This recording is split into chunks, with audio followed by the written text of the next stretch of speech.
مجھے ونی میں سردار عثمان کی بہو چاہیے۔ ارمان آفریدی کی گونجدار آواز جب جرگے کے سامنے گونجی تو جیسے وہاں وقت تھم گیا، حقے کی گڑگڑاہٹ رک گئی اور وہاں بیٹھے سفید داڑھی والے بزرگوں کے ہاتھوں سے تسبیح کے دانے گرنے لگے۔ سردار عثمان، جن کی آنکھوں میں ہمیشہ تکبر دکھائی دیتا تھا، ارمان کی اس ہمت پر جیسے پتھر کے ہو گئے۔ ہوش میں رہ کر بات کرو ارمان آفریدی۔ جرگے کے سب سے معمر بزرگ بابا پیر بخش نے لکڑی کی لاٹھی زمین پر مارتے ہوئے غصے سے کہا، تمہیں شاید ہمارے قبیلے کی روایات کا علم نہیں۔ ہمارے ہاں بیوہ کا دوسرا نکاح نہیں کیا جاتا۔ وہ ایک بار جس کے نام کی چادر اوڑھ لے، پھر ساری عمر اسی کے نام پر بیوہ بن کر بیٹھی رہتی ہے۔ بیوہ کو کسی دوسرے کے نکاح میں دینا ہماری غیرت کے خلاف ہے۔ ارمان آفریدی کے لبوں پر ایک زہریلی مسکراہٹ نمودار ہوئی۔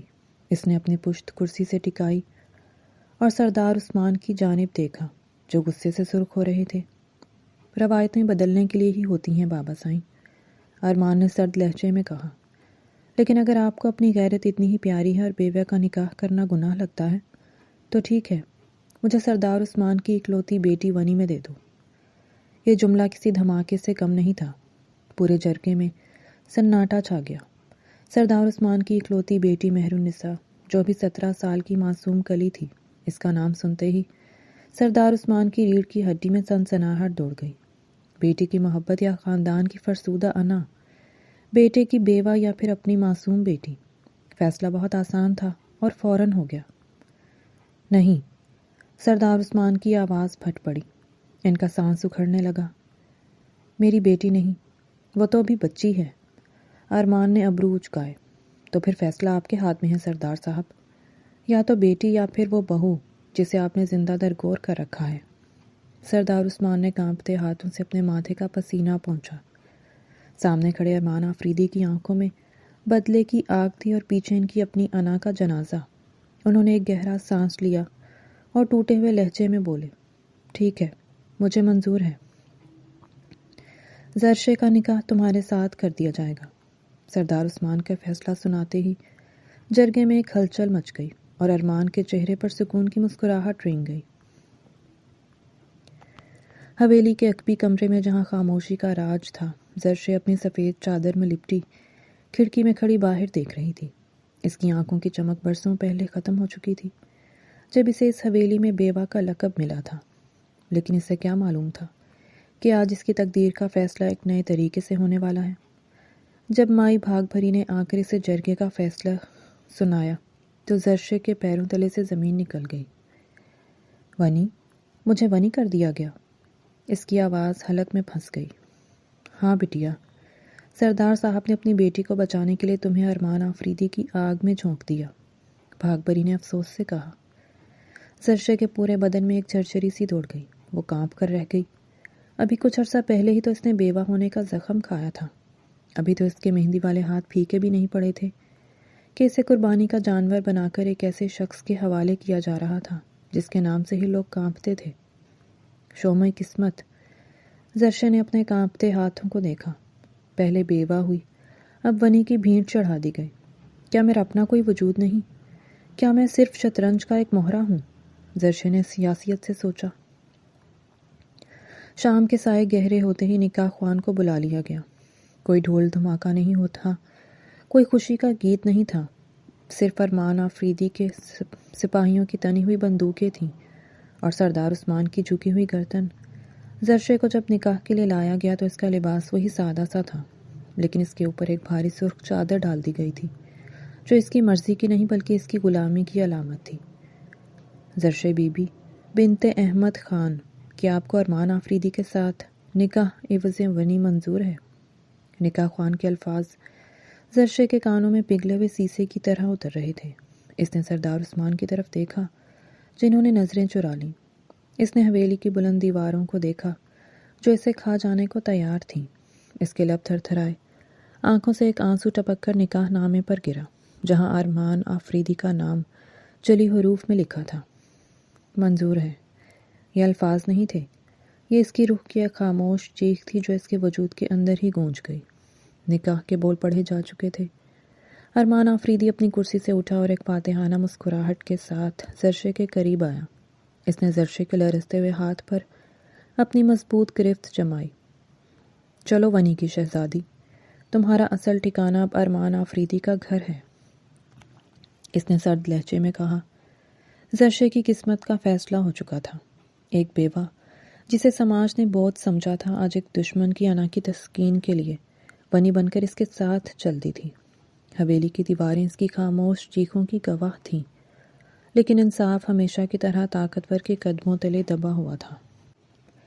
گاڑی کی پچھلی نشست پر سمٹی ہوئی زرشے کسی بے جان وجود کی طرح لگ رہی تھی۔ اس کے چہرے پر پڑی سرخ چادر اس کے اندر چلنے والی آندھیوں کو چھپانے میں ناکام تھی۔ آنسو اس کی آنکھوں سے خشک ہو چکے تھے اور اب صرف ایک سرد سی وحشت تھی جو اس کے رگ و پے میں دوڑ رہی تھی۔ گاڑی کا ہر ہچکولا اسے یہ احساس دلا رہا تھا کہ وہ ایک ایسی کھائی کی طرف جا رہی ہے جہاں سے واپسی ناممکن ہے۔ اس نے اپنے ہاتھ مضبوطی سے باندھ رکھے تھے، خود کو اس مار پیٹ، تشدد اور ذلت کے لیے ذہنی طور پر تیار کر رہی تھی جو کسی بھی ونی کی گئی لڑکی کا مقدر ہوتی ہے۔ سفر کی اس طویل اور گھٹن زدہ خاموشی میں زرشے کی آنکھوں کے سامنے ماضی کے ورق ایک ایک کر کے اس کے ذہن کے پردے پر لہرانے لگے۔ زرشے کا تعلق کسی جاگیردار یا سردار گھرانے سے نہیں تھا۔ وہ ایک درمیانے طبقے سے تعلق رکھنے والی 5 بہنوں میں سب سے بڑی اور لاڈلی بیٹی تھی۔ اس کے والد عالمگیر ایک ایماندار کنٹریکٹر تھے جنہوں نے اپنی تمام بیٹیوں کی پرورش قبیلے کے سخت اصولوں اور روایات کی چھاؤں میں کی تھی۔ ان کے گھر میں حیا، ادب اور سادگی کا راج تھا۔ پھر ایک دن ان کے چھوٹے سے آنگن میں جیسے کسی نے چاند لا کر رکھ دیا۔ قبیلے کے سب سے معزز اور طاقتور گھرانے سردار عثمان کی طرف سے ان کے بڑے بیٹے سردار رحمان کے لیے زرشے کا رشتہ آ گیا۔ عالمگیر خوشی سے نہال تھے۔ ڈرائنگ روم میں بیٹھے وہ اپنی بیوی سے کہہ رہے تھے، دیکھو بختاور، اللہ نے ہماری بیٹی کے کیسے نصیب کھولے ہیں۔ سردار عثمان نے خود چل کر میری زرشے کا ہاتھ مانگا ہے۔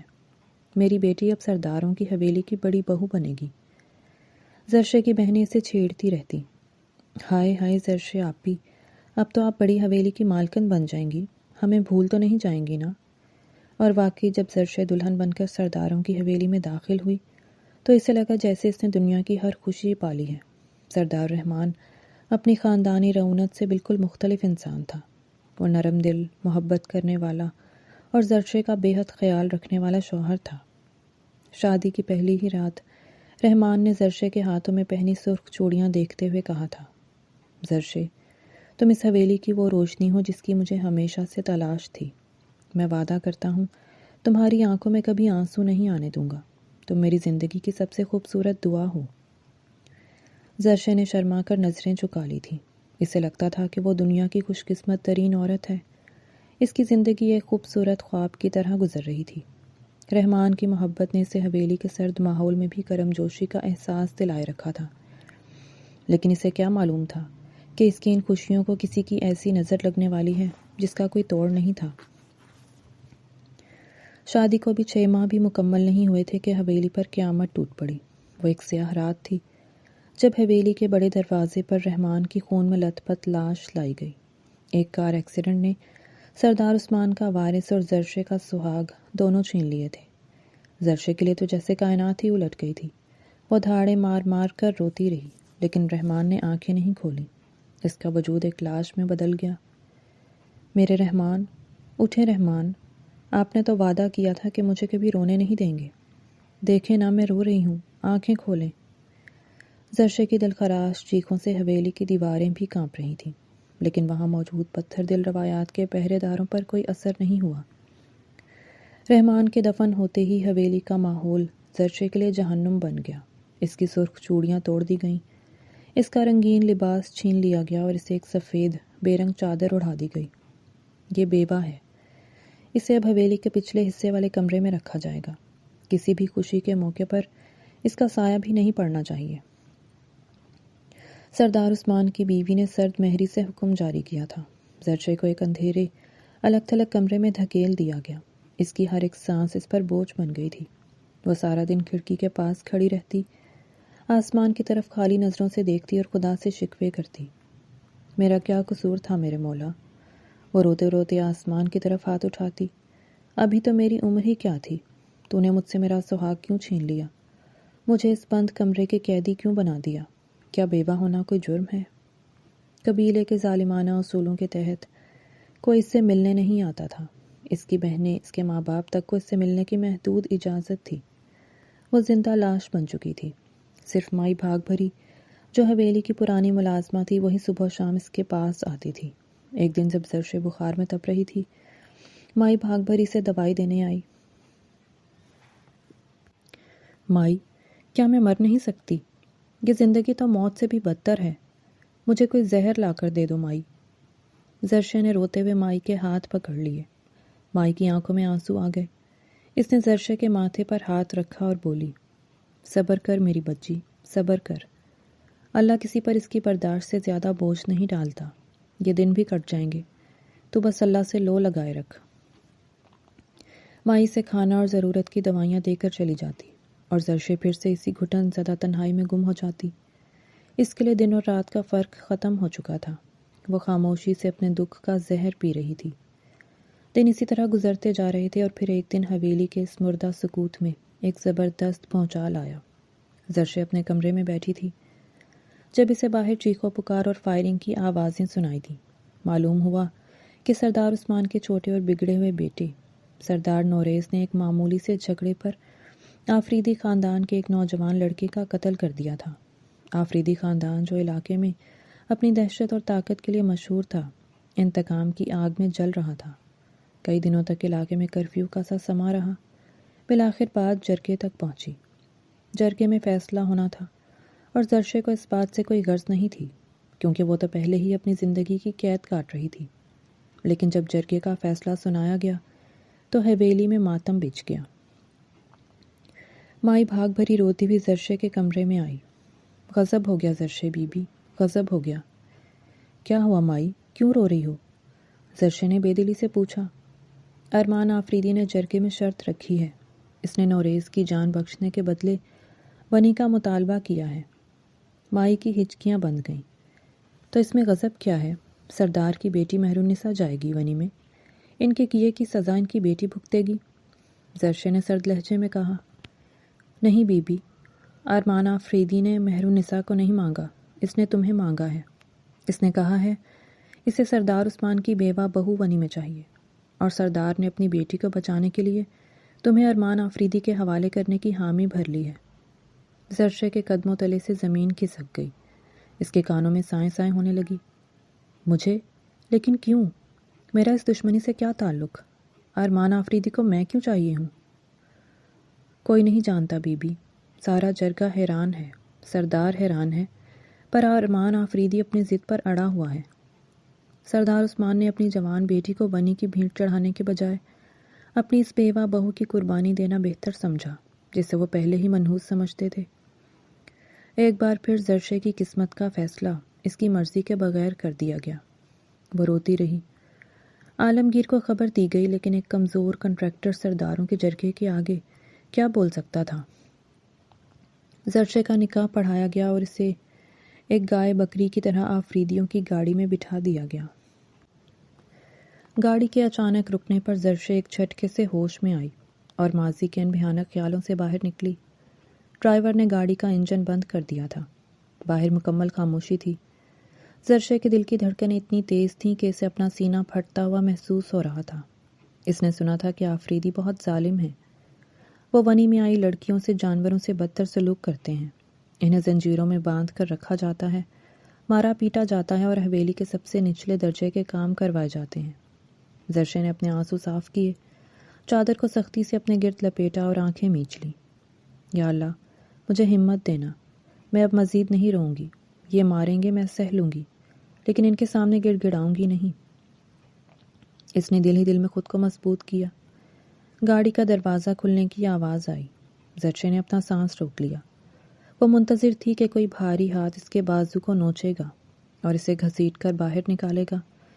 اس کے کانوں میں گالیوں اور تانوں کی آوازیں گونجنے کی توقع تھی۔ آئیے بی بی جی، باہر تشریف لائیں۔ ایک انتہائی مؤدب اور نرم نسوانی آواز اس کے کانوں میں پڑی۔ زرشے حیرت سے سن ہو گئی۔ اس نے آہستہ سے اپنی آنکھیں کھولیں۔ گاڑی کے دروازے پر ایک ادھیڑ عمر شفیق سی عورت کھڑی تھی، جس نے بہت عزت سے اپنا ہاتھ زرشے کی طرف بڑھایا ہوا تھا۔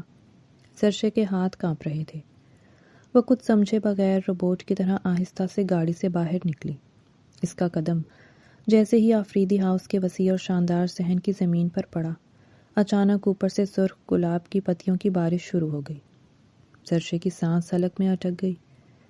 اس نے بے ساختہ اپنا سر اٹھا کر اوپر دیکھا۔ حویلی کی بالکونیوں میں ملازمائیں اس پر پھول نچھاور کر رہی تھیں۔ پورا صحن گلاب کی خوشبو سے مہک رہا تھا۔ چاروں طرف برقی کمکمے روشن تھے، جیسے آج کسی قیدی کی نہیں بلکہ کسی شہزادی کی آمد ہو۔ وہ ہکی بکی رہ گئی۔ اس کے دماغ کی رگیں تن گئیں۔ یہ سب کیا ہے؟ اس کے کانپتے لبوں سے بمشکل نکلا۔ سامنے حویلی کی سیڑھیوں پر ایک طویل القامت سایہ نمودار ہوا۔ ارمان آفریدی سیاہ شلوار قمیض اور کاندھے پر روایتی شال ڈالے، دونوں ہاتھ پیچھے باندھے کھڑا تھا۔ اس کی گہری اور پراسرار آنکھیں سیدھی زرشے پر ٹکی ہوئی تھیں۔ ان آنکھوں میں نہ تو انتقام کی آگ تھی، نہ غصہ، اور نہ ہی کوئی درندگی تھی، بلکہ ایک عجیب سا ٹھہراؤ تھا جسے زرشے پڑھنے سے قاصر تھی۔ پھولوں کی وہ برسات، وہ عزت بھرا استقبال اور ارمان آفریدی کی وہ پرسکون نظریں زرشے کے لیے کسی معجزے سے کم نہیں تھا۔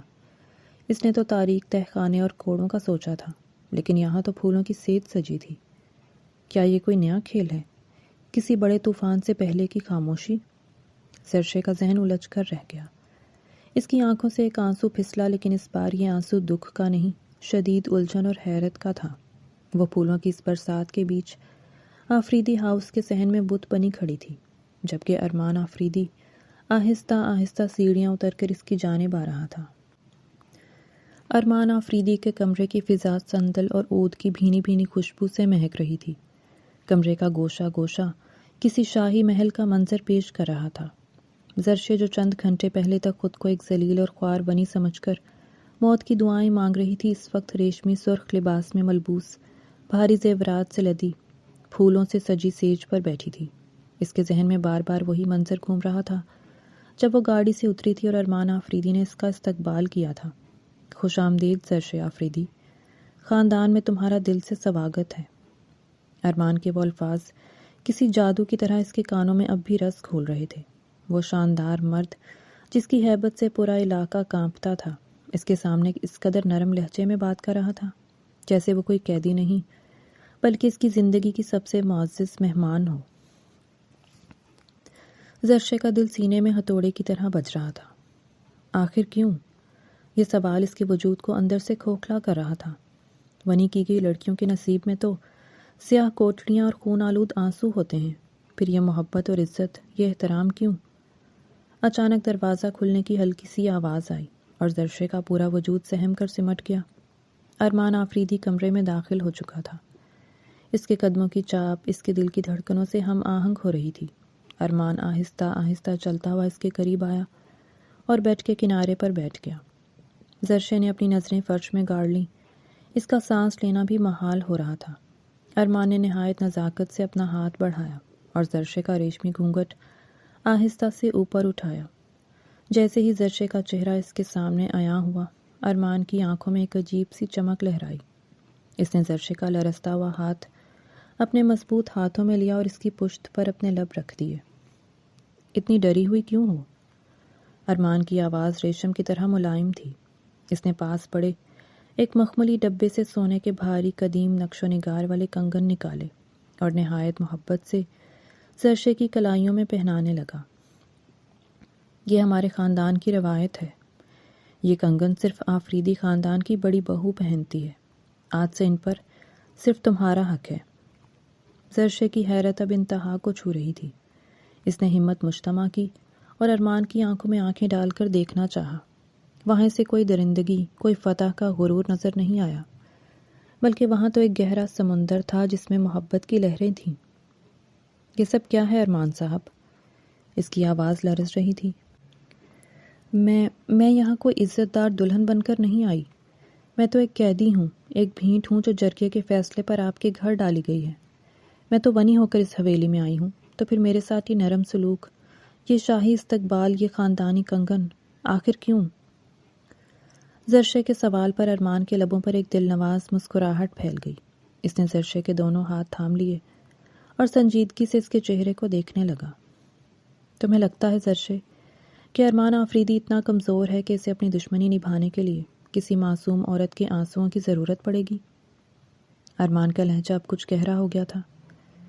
تم ونی بن کر نہیں آئی زرشے، تم لائی گئی ہو کیونکہ تمہیں وہاں سے نکالنا ضروری تھا۔ زرشے کی آنکھیں حیرت سے پھیل گئیں۔ مطلب؟ میں کچھ سمجھی نہیں۔ ارمان نے ایک گہرا سانس لیا اور کہنا شروع کیا، زرشے، جس دن تمہارے شوہر رحمان کا انتقال ہوا تھا، اسی دن سے میری نظریں اس حویلی پر تھیں۔ میں جانتا تھا کہ وہاں تمہارے ساتھ کیا سلوک ہو رہا ہے۔ وہ تمہیں ایک منحوس بیوہ سمجھ کر ایک اندھیرے کمرے میں دفن کر چکے تھے۔ تمہارے سسر سردار عثمان اپنی انا کی خاطر تمہیں کبھی اس قید سے رہا نہیں کرتے۔ زرشے بے یقینی سے اسے سن رہی تھی۔ ارمان نے بات جاری رکھی، جب نوریز سے وہ قتل ہوا تو میرے پاس ایک موقع تھا۔ میں چاہتا تو خون کے بدلے خون مانگتا، میں چاہتا تو ان کی بیٹی کو ونی میں مانگ کر انہیں ذلیل کرتا، لیکن میرا مقصد انہیں ذلیل کرنا نہیں تھا، تمہیں اس جہنم سے نکالنا تھا۔ آپ مجھے جانتے تھے؟ زرشے نے ہکلاتے ہوئے پوچھا۔ میں تمہیں تب سے جانتا ہوں جب تمہارا رشتہ سردار عثمان کے گھر طے پایا تھا۔ میں تب بھی تمہیں مانگنا چاہتا تھا، لیکن تمہارے والد نے قبیلے کی روایات کے تحت سرداروں کو ترجیح دی۔ میں خاموش رہا کیونکہ تم خوش تھیں، لیکن جب تم بیوہ ہوئیں اور انہوں نے تم پر زمین تنگ کر دی تو مجھ سے رہا نہیں گیا۔ میں نے جان بوجھ کر جرگے میں تمہارا مطالبہ کیا تاکہ قانونی اور روایتی طور پر تمہیں ہمیشہ کے لیے اپنا بنا سکوں۔ ارمان نے اس کے چہرے پر آئی ایک لٹ کو پیار سے کان کے پیچھے کیا اور نہایت مان سے بولا، تم اس گھر کی ونی نہیں ہو زرشے، تم اس گھر کی ملکہ ہو۔ میں نے تمہیں ونی کے نام پر ان ظالموں سے چھینا ہے تاکہ تمہیں وہ زندگی دے سکوں جس کی تم حقدار ہو۔ آج کے بعد تم کسی کی بیوہ نہیں، تم ارمان آفریدی کی عزت ہو۔ تمہارے ماضی کا ہر دکھ اب میری ذمہ داری ہے۔ زرشے کے ضبط کے بندھن ٹوٹ گئے۔ وہ شخص جسے وہ اپنا سب سے بڑا دشمن سمجھ کر آئی تھی، وہ تو اس کا سب سے بڑا محافظ نکلا۔ اس نے سوچا تھا کہ وہ اسے مارے گا، پیٹے گا، لیکن اس نے تو اس کے قدموں میں اپنی سلطنت ڈھیر کر دی تھی۔ زرشے کی آنکھوں سے آنسو رواں ہو گئے، لیکن یہ آنسو غم کے نہیں، اس بوجھ کے اترنے کے تھے جو برسوں سے اس کے سینے پر تھا۔ اس نے پہلی بار ارمان آفریدی کو ایک نئے زاویے سے دیکھا، ایک ایسا انسان جو روایات کے بت توڑ کر محبت کی نئی تاریخ رقم کر رہا تھا۔ آپ نے میرے لیے اتنا بڑا رسک لیا، زرشے نے سسکتے ہوئے کہا۔ ارمان نے اس کے آنسو اپنے انگوٹھے سے پونچھے اور مسکراتے ہوئے کہا، محبت میں رسک نہیں لیا جاتا زرشے، حق جتایا جاتا ہے، اور آج سے تم پر صرف میرا حق ہے۔ کمرے کی خاموشی میں ارمان کے یہ الفاظ کسی دعا کی طرح گونج رہے تھے، اور زرشے کو پہلی بار احساس ہوا کہ شاید خدا نے اس کی وہ تمام خاموش دعائیں سن لی تھیں جو وہ اس بند کمرے کی کھڑکی میں کھڑی ہو کر مانگا کرتی تھی۔ اس کی اجڑی ہوئی دنیا میں ایک بار پھر بہار دستک دے رہی تھی، اور اس بہار کا نام ارمان آفریدی تھا۔ آفریدی ہاؤس کی صبح آج کسی عام دن جیسی نہیں تھی۔ سورج کی پہلی کرن کے ساتھ ہی حویلی میں چہل پہل شروع ہو چکی تھی۔ کل رات جو کچھ زرشے کے ساتھ ہوا تھا وہ کسی حسین خواب سے کم نہیں تھا۔ وہ جاگی تو نرم و گداز بستر پر تھی، اور کمرے میں پھیلی سرخ گلابوں کی مہک اسے احساس دلا رہی تھی کہ وہ سردار عثمان کی حویلی کی اس تاریک کوٹری سے بہت دور آ چکی ہے، لیکن اس کی حیرت کی انتہا بھی باقی تھی۔ دوپہر ہوتے ہی حویلی کے وسیع لان میں شامیانے لگنے لگے۔ دیگوں کی خوشبو سے پورا علاقہ مہک رہا تھا۔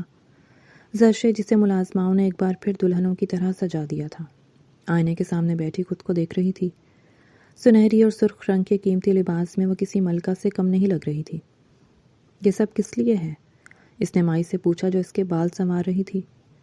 بی بی جی، آج آپ کا ولیمہ ہے، بڑے سائی نے پورے علاقے کو دعوت دی ہے، مائی نے مسکراتے ہوئے جواب دیا۔ ولیمہ؟ زرشے کے لب حیرت سے کھلے رہ گئے۔ ونی میں آئی ہوئی لڑکی کا ولیمہ؟ یہ تو اس قبیلے کی تاریخ میں کبھی نہیں ہوا تھا۔ اس کی آنکھوں میں ابھی یہ الجھن باقی ہی تھی کہ باہر سے شور کی آوازیں آئیں۔ بی بی جی، جلدی باہر آئیں، آپ کے مہمان آئے ہیں، ایک اور ملازمہ نے آ کر اطلاع دی۔ زرشے دھڑکتے دل کے ساتھ قدم اٹھاتی ہوئی حویلی کے مرکزی ہال میں پہنچی۔ جیسے ہی اس کی نظر سامنے کھڑے لوگوں پر پڑی، اس کے قدم وہیں جم گئے۔ سامنے اس کے والد عالمگیر، ماں بختاور اور اس کی 5 بہنیں کھڑی تھیں۔ ان کے چہروں پر خوف اور بے یقینی تھی، جیسے وہ کسی جنازے میں شرکت کے لیے آئے ہوں۔ عالمگیر کے کندھے جھکے ہوئے تھے۔ وہ یہ سوچ کر آئے تھے کہ ان کی پھول جیسی بیٹی کو ونی کی زنجیروں میں جکڑ کر حویلی کے کسی کونے میں پھینک دیا گیا ہوگا۔ بابا، زرشے کی آواز سے ہال کی خاموشی ٹوٹی۔ عالمگیر نے چونک کر سر اٹھایا۔ سامنے ان کی بیٹی کھڑی تھی۔ وہ کوئی قیدی نہیں تھی، کوئی مظلوم نہیں تھی، بلکہ ایک ایسی دلہن جس کے چہرے پر کسی دکھ کا سایہ تک نہیں تھا۔ اس کے لباس کی چمک اور اس کے گلے میں جگمگاتا آفریدی خاندان کا خاندانی ہار سب کچھ بیان کر رہا تھا۔ میری بچی، میری زرشے۔ بختاور روتی ہوئی آگے بڑھی اور زرشے کو اپنے سینے سے لگا لیا۔ زرشے کے صبر کا بندھن ٹوٹ گیا۔ وہ اپنی ماں کے گلے لگ کر پھوٹ پھوٹ کر رونے لگی۔ یہ بے پناہ خوشی اور سکون کے آنسو تھے جو اس نے راتوں کو جاگ کر خدا سے مانگا تھا۔ زرشے، میری بیٹی، ان لوگوں نے تجھے کوئی تکلیف تو نہیں دی؟ تجھے مارا تو نہیں؟ عالمگیر نے کانپتے ہاتھوں سے بیٹی کا ماتھا چومتے ہوئے پوچھا۔ ان کی آنکھوں سے آنسو بہہ کر ان کی سفید داڑھی میں جذب ہو رہے تھے۔ نہیں بابا، زرشے نے ہچکیاں لیتے ہوئے کہا، انہوں نے تو مجھے وہ عزت دی ہے جو مجھے سردار عثمان کی حویلی میں کبھی نہیں ملی۔ مجھے بنی کی قیدی نہیں، آفریدی خاندان کی بہو بنا کر لایا گیا ہے۔ اسی دوران ارمان آفریدی ہال میں داخل ہوا۔ اس کی باروب شخصیت دیکھ کر عالمگیر اور ان کا خاندان تھوڑا پیچھے ہٹ گیا، لیکن ارمان نے آگے بڑھ کر نہایت ادب سے عالمگیر کے ہاتھ تھام لیے۔ خوش آمدید عالمگیر صاحب، آپ میری بیوی کے والد ہیں۔ اس گھر میں آپ کا وہی مقام ہے جو ایک باپ کا ہوتا ہے۔ اپنی بیٹی کے آنسو پونچھ دیں، میں اسے یہاں رونے کے لیے نہیں لایا۔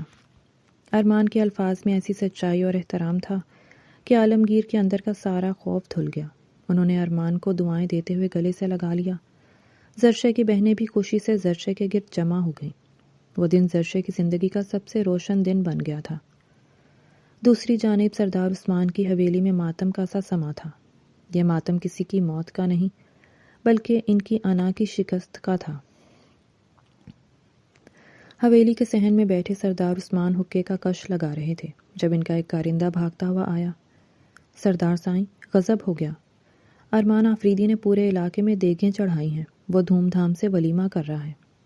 سردار عثمان کے ہاتھ سے حقے کی نہ چھوٹ گئی۔ ولیمہ؟ کس کا ولیمہ؟ سائیں، زرشے بی بی کا۔ اس نے زرشے کو ونی نہیں بنایا بلکہ اپنی عزت بنا کر سر پر بٹھا لیا ہے۔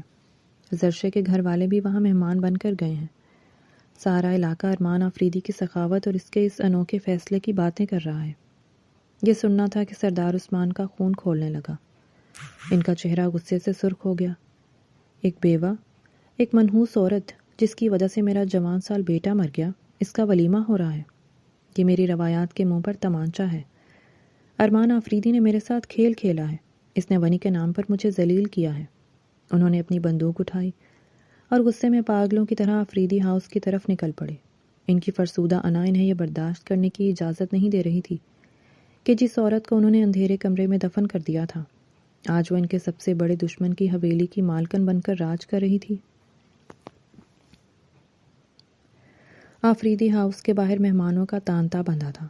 ولیمے کی تقریب عروج پر تھی۔ ارمان آفریدی اپنے مہمان خانے میں علاقے کے چند معززین کے ساتھ بیٹھا تھا کہ اچانک دروازہ زور سے کھلا اور سردار عثمان اپنے چند گارڈز کے ساتھ اندر داخل ہوا۔ اس کی آنکھوں میں خون اترا ہوا تھا۔ ارمان آفریدی، سردار عثمان کی گرجدار آواز پورے کمرے میں گونجی۔ کمرے میں موجود تمام لوگ حیرت سے اس طرف دیکھنے لگے۔ ارمان کے چہرے پر ذرا بھی پریشانی نہ تھی۔ اس نے اپنے مہمانوں سے معذرت کی اور سردار عثمان کی طرف بڑھا۔ آئیے سردار صاحب، آج میری خوشی کا دن ہے۔ اگر ولیمے میں شرکت کے لیے آئے ہیں تو آپ کا استقبال ہے۔ ارمان کا لہجہ پرسکون لیکن طنزیہ تھا۔ خوشی؟ کیسی خوشی؟ سردار عثمان چیخا۔ تم نے ہمارے قبیلے کی ناک کاٹ دی ہے ارمان۔ بھلا تم ایک ونی میں آئی ہوئی لڑکی کا ولیمہ کیسے کر سکتے ہو؟ ونی کی گئی عورتیں گھروں کی چوکھٹیں صاف کرتی ہیں، ان کے سروں پر تاج نہیں رکھے جاتے۔ تم نے جرگے کی روایات کو پامال کیا ہے۔ اتفاق سے زرشے جو مہمانوں کی تواضع کا جائزہ لینے کے لیے راہداری سے گزر رہی تھی، سردار عثمان کی آواز سن کر رک گئی۔ اس کے قدم ڈرائنگ روم کے نیموا دروازے کے پاس جم گئے۔ وہ دروازے کی اوٹ سے یہ سارا منظر دیکھ رہی تھی۔ سردار عثمان کو دیکھ کر اس کے اندر کا پرانا خوف جاگنے لگا تھا، لیکن اگلے ہی لمحے ارمان آفریدی کی آواز نے جیسے اسے ایک مضبوط حصار میں لے لیا۔ ارمان کی آنکھوں میں موجود پرسکون تاثر اچانک غائب ہو گیا اور وہاں ایک سرد اور کاٹدار چمک آ گئی۔ اس نے 2 قدم آگے بڑھ کر سردار عثمان کی آنکھوں میں آنکھیں ڈالیں۔ دھیان سے سردار عثمان، اپنی زبان ذرا سنبھال کر استعمال کریں۔ ارمان کی آواز اتنی گہری اور رعبدار تھی کہ سردار عثمان کے گارڈز بھی 1 قدم پیچھے ہٹ گئے۔ ارمان نے اپنی بات جاری رکھی۔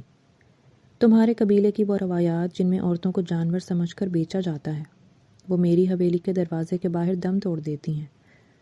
اور دوسری بات اپنے ذہن میں اچھی طرح بٹھا لو سردار، وہ اب کوئی بنی کی گئی لڑکی نہیں ہے، وہ میری منکوحہ ہے، میری بیوی ہے۔ اور ارمان آفریدی اچھی طرح جانتا ہے کہ اپنی بیوی کی عزت کیسے کرنی ہے اور اسے کس طرح محبت دینی ہے۔ سردار عثمان دل ملا کر رہ گیا۔ تمہیں شرم نہیں آئی ایک بیوہ سے شادی کرتے ہوئے؟ میں نے اسے اس کی منحوسیت کی وجہ سے کوٹھڑی میں ڈالا تھا اور تم نے اسے لا کر اپنے سینے پر سجا لیا۔ شرم تو تمہیں آنی چاہیے سردار۔ ارمان نے 1 قدم مزید آگے بڑھایا۔ اس کی آواز اب پورے ہال میں گونج رہی تھی۔ تم نے ایک معصوم لڑکی کی زندگی برباد کر دی۔ اس کا کیا قصور تھا کہ اس کا شوہر حادثے میں چل بسا؟ تمہاری ان فرسودہ رسموں نے اسے جیتے جی مار دیا تھا۔ تم نے اپنی بیٹی کو بچانے کے لیے اس مظلوم کو میری آگ میں جھونکنا چاہا، لیکن تم یہ بھول گئے کہ ارمان آفریدی عورتوں سے جنگ نہیں لڑتا۔ میں نے اسے ونی کی قید سے آزاد کیا ہے۔ اب وہ تمہاری قیدی نہیں بلکہ آفریدی خاندان کی عزت دار بہو ہے۔ سردار عثمان کا سینہ غصے سے اوپر نیچے ہو رہا تھا۔ اس نے انگلی اٹھا کر ارمان کی طرف اشارہ کیا۔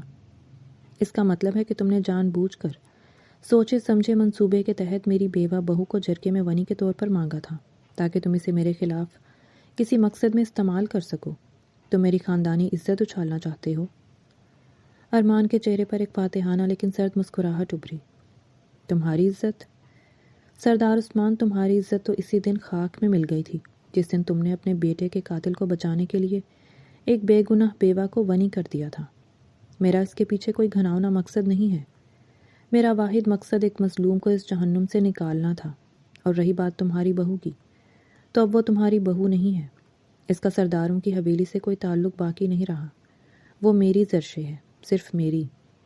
ارمان نے ہاتھ کے اشارے سے دروازے کی طرف اشارہ کیا۔ میرا وقت بہت قیمتی ہے اور باہر میرے معزز مہمان میرا انتظار کر رہے ہیں، لہٰذا آپ یہاں سے جا سکتے ہیں۔ اور آئندہ میری بیوی کے بارے میں اپنی زبان سے کوئی غلط لفظ نکالنے سے پہلے اپنے انجام کے بارے میں ضرور سوچ لیجیے گا۔ سردار عثمان کی بولتی بند ہو چکی تھی۔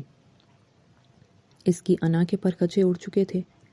اس کے پاس ارمان آفریدی کی ان 2 ٹوک اور حق پر مبنی باتوں کا کوئی جواب نہیں تھا۔ وہ دانت پیستا ہوا مڑا اور غصے سے پاؤں پٹکتا ہوا اپنے گارڈز کے ہمراہ حویلی سے باہر نکل گیا۔ راہداری میں دروازے کی اوٹ میں کھڑی زرشے کے گالوں پر آنسوؤں کی جھڑی لگی ہوئی تھی۔ اس کے ہاتھ اپنے سینے پر بندھے ہوئے تھے اور وہ اپنے ہونٹ کاٹ رہی تھی تاکہ اس کی سسکیاں باہر نہ سنائی دیں۔ اس نے آج تک مردوں کا صرف ظالمانہ اور انا پرست روپ دیکھا تھا، لیکن آج ارمان آفریدی نے سردار عثمان کی آنکھوں میں آنکھیں ڈال کر جس طرح اس کی عزت کا دفاع کیا تھا، اس نے زرشے کی روح تک کو سرشار کر دیا تھا۔ وہ میری بیوی ہے، وہ میری زرشے ہے۔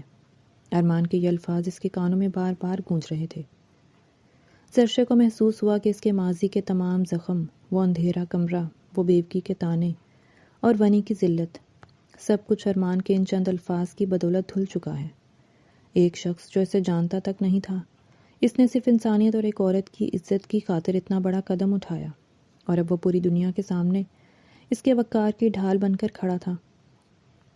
زرشے نے اپنے گلے میں پڑے خاندانی ہار کو چھوا۔ یہ ہار اب اسے بیڑیوں کے بجائے محبت اور تحفظ کی علامت لگ رہا تھا۔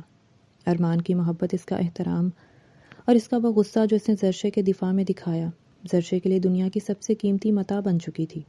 وہ جان چکی تھی کہ آفریدی ہاؤس میں اس کا سفر ونی کی زنجیروں کا نہیں بلکہ ایک ایسی محبت کی شروعات کا ہے جو اسے ہر طوفان سے محفوظ رکھے گی۔ اس نے جلدی سے اپنے آنسو صاف کیے، چہرے پر ایک خوبصورت مسکراہٹ سجائی اور مہمانوں کی طرف بڑھ گئی، ایک قیدی بیوہ کے طور پر نہیں بلکہ فخر سے سر اٹھائے آفریدی خاندان کی بڑی بہو اور ارمان آفریدی کی شریک حیات کے طور پر۔ وقت کتنی جلدی گزر جاتا ہے، اور جب وقت کے دامن میں محبت کی کلیاں کھل رہی ہوں تو اس کی رفتار کا احساس ہی نہیں ہوتا۔ 1 سال کا عرصہ پلک جھپکتے گزر گیا تھا۔ یہ سال زرشے کی زندگی کا وہ سنہرا باب تھا جس نے اس کے ماضی کی تمام تاریکیوں کو دھو ڈالا تھا۔ آج وہ ارمان آفریدی کی ملکہ تھی اور اس کی زندگی خوشیوں سے مہک رہی تھی۔ شہر کے سب سے بڑے اور پرائیویٹ ہسپتال کا وہ VIP کمرہ آج کسی گلشن کا منظر پیش کر رہا تھا۔ کمرہ تازہ پھولوں سے سجا ہوا تھا اور فضا میں ایک عجیب سا سکون اور ٹھہراؤ تھا۔ ہسپتال کے نرم بستر پر زرشے نیم دراز تھی۔ زچگی کی تھکاوٹ کے باوجود اس کے چہرے پر ایک ایسا نور اور ایسی چمک تھی جو صرف ایک ماں کے چہرے پر ہی ہو سکتی ہے۔ اس کی نظریں سامنے صوفے پر بیٹھے اس شخص پر جمی ہوئی تھیں جس نے اسے موت کی وادی سے نکال کر زندگی کی معراج تک پہنچایا تھا۔ ارمان آفریدی، جس کے نام سے بڑے بڑے سردار کانپتے تھے، اس وقت نہایت احتیاط اور نزاکت سے اپنی باہوں میں ایک ننھی سی جان کو تھامے ہوئے تھا۔ اس کی مضبوط اور چوڑی کلائیاں اس چھوٹی سی گڑیا کے گرد ایک محفوظ حصار بنائے ہوئے تھیں۔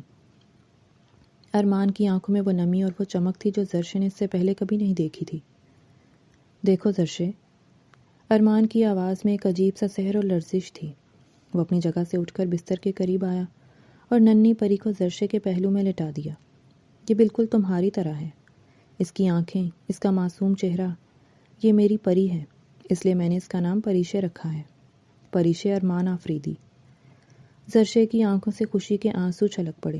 اس نے اپنے کانپتے ہونٹوں سے پریشے کا نرم و نازک ماتھا چوما اور پھر ارمان کا ہاتھ تھام لیا۔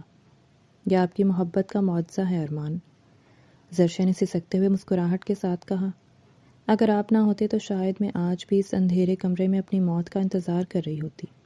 آپ نے مجھے ایک نیا جنم دیا ہے اور اب یہ ننھی جان، ہماری پریشے، میری زندگی مکمل ہو گئی ہے۔ ارمان نے جھک کر زرشے کی پیشانی پر اپنے لب رکھ دیے۔ تم میری زندگی کا وہ خوبصورت فیصلہ ہو زرشے، جس پر مجھے ہمیشہ فخر رہے گا۔ تم نے اس گھر کو جنت بنا دیا ہے۔ ان کی اس خوبصورت اور جذباتی گفتگو کے دوران ہی دروازے پر ایک ہلکی سی دستک ہوئی۔ ارمان نے سیدھے ہو کر دروازے کی طرف دیکھا۔ آ جاؤ، اس نے اپنی بھاری آواز میں کہا۔ دروازہ آہستہ سے کھلا اور جو شخص اندر داخل ہوا اسے دیکھ کر زرشے کے چہرے پر ایک پل کے لیے حیرت اور خوف کا سایہ لہرا گیا۔ ارمان کے چہرے کے تاثرات بھی فوراً سنجیدہ ہو گئے۔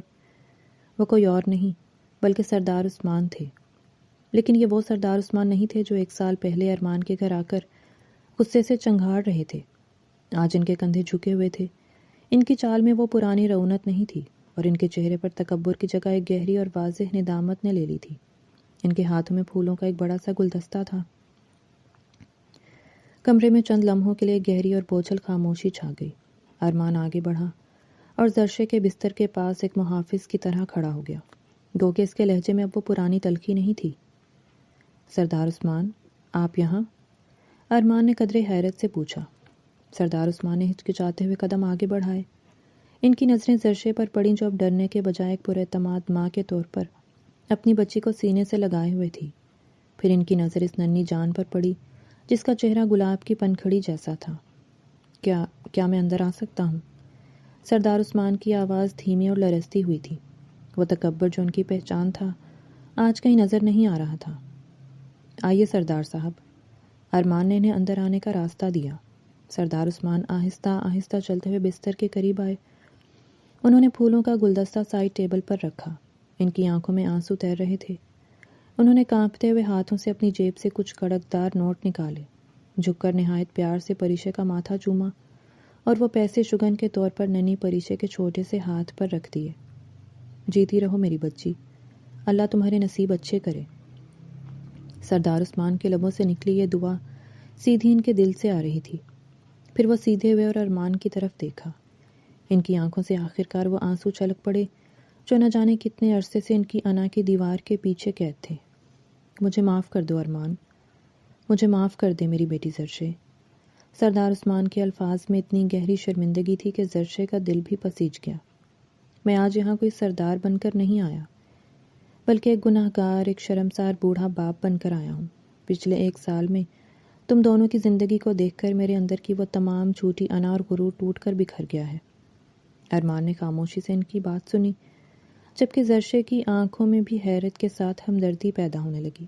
سردار عثمان نے اپنی ہاتھ جوڑتے ہوئے بھرائی ہوئی آواز میں بات جاری رکھی۔ ارمان، تم نے ایک بہت بہادری والا قدم اٹھایا ہے۔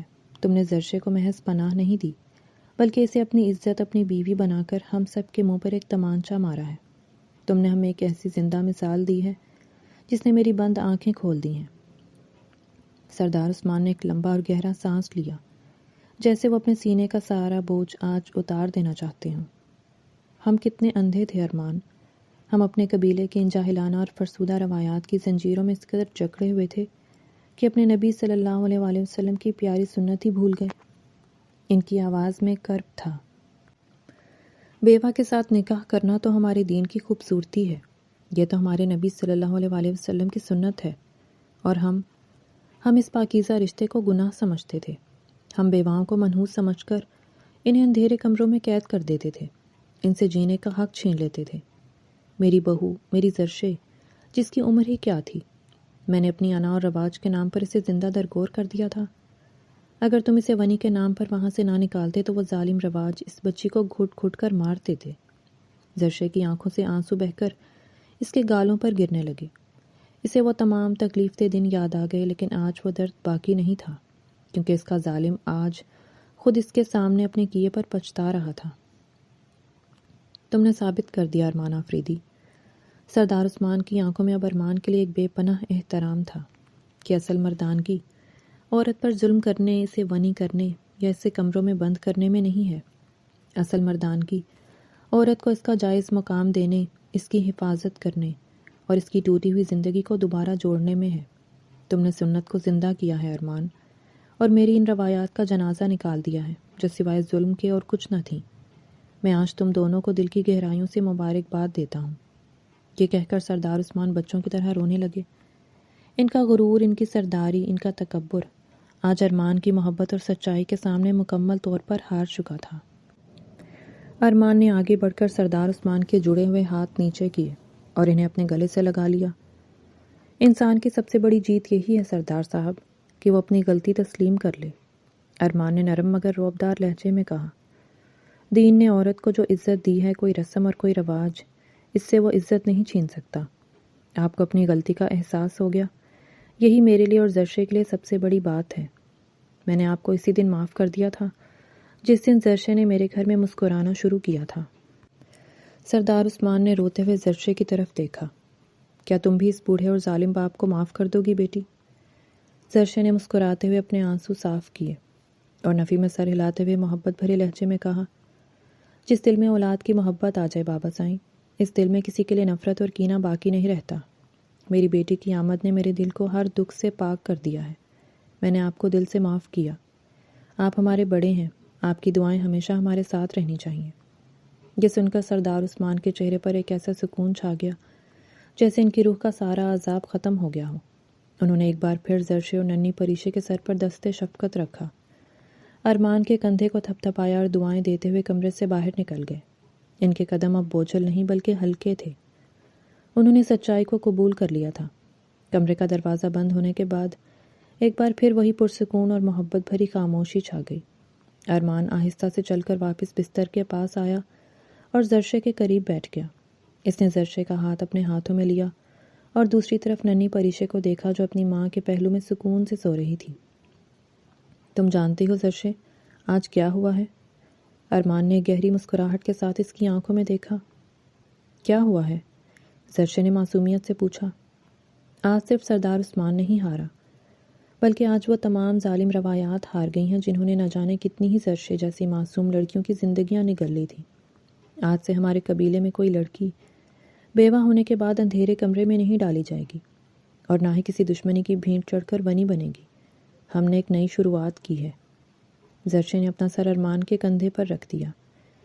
اس کی آنکھوں سے گرنے والا آخری آنسو بھی ارمان کی قمیص میں جذب ہو گیا۔ اور یہ سب آپ کی وجہ سے ممکن ہوا ہے ارمان، میرے سر کے تاج۔ ارمان نے اس کے ماتھے پر ایک طویل بوسہ دیا اور پھر دونوں کی نظریں اپنی ننھی پریشے پر ٹک گئیں، جو اس بات کی گواہ تھی کہ سچی محبت، ہمت اور سنت کی پیروی سے کیسے ایک بنجر اور ویران زندگی میں بھی بہار لائی جا سکتی ہے۔ ہسپتال کے کمرے کی کھڑکی سے آنے والی سورج کی روشن کرنیں اب سیدھی پریشے کے چہرے پر پڑ رہی تھیں، جیسے وہ روشنی کی ایک نئی نوید ہو، ایک ایسا خوبصورت، مکمل اور روشن مستقبل جہاں اندھیروں اور فرسودہ رسموں کے لیے کوئی جگہ باقی نہیں تھی۔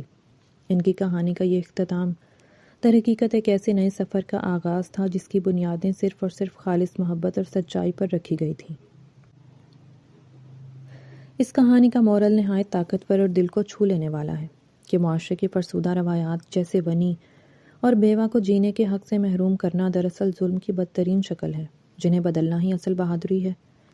زرشے کا کردار صبر، برداشت اور خاموش مظلومیت کی علامت ہے، جو قاری کے دل میں ہمدردی جگاتا ہے، مگر کہیں نہ کہیں اس کی بے بسی اس تلخ حقیقت کو بھی ظاہر کرتی ہے کہ ہمارے معاشرے میں عورت کو اپنی آواز بلند کرنے کا حق نہیں دیا جاتا، جبکہ ارمان آفریدی کا کردار ایک مثبت اور مضبوط مرد کی مثال ہے، جو روایات کے خلاف کھڑا ہو کر انسانیت، محبت اور دین کی اصل روح کو زندہ کرتا ہے، اگرچہ اس کے انداز میں طاقت اور حکمت عملی کا عنصر بھی ہے، جو بعض جگہ سوال پیدا کرتا ہے، مگر مجموعی طور پر وہ ایک ہیرو کے طور پر ابھرتا ہے۔ دوسری طرف سردار عثمان کا کردار ابتدا میں انا، جہالت اور ظالمانہ سوچ کی عکاسی کرتا ہے، جو قابل تنقید ہے، لیکن آخر میں اس کا اعتراف غلطی اور تبدیلی یہ سکھاتی ہے کہ انسان جب چاہے خود کو بدل سکتا ہے، اور یہی اس کردار کی سب سے بڑی خوبی بن جاتی ہے۔ مجموعی طور پر یہ کہانی کاری کو یہ پیغام دیتی ہے کہ عورت کوئی بوجھ یا سزا نہیں، بلکہ عزت اور محبت کی حقدار ہے۔ اصل غیرت اس کی حفاظت اور خوشی میں ہے، نہ کہ اسے قربانی کا بکرا بنانے میں۔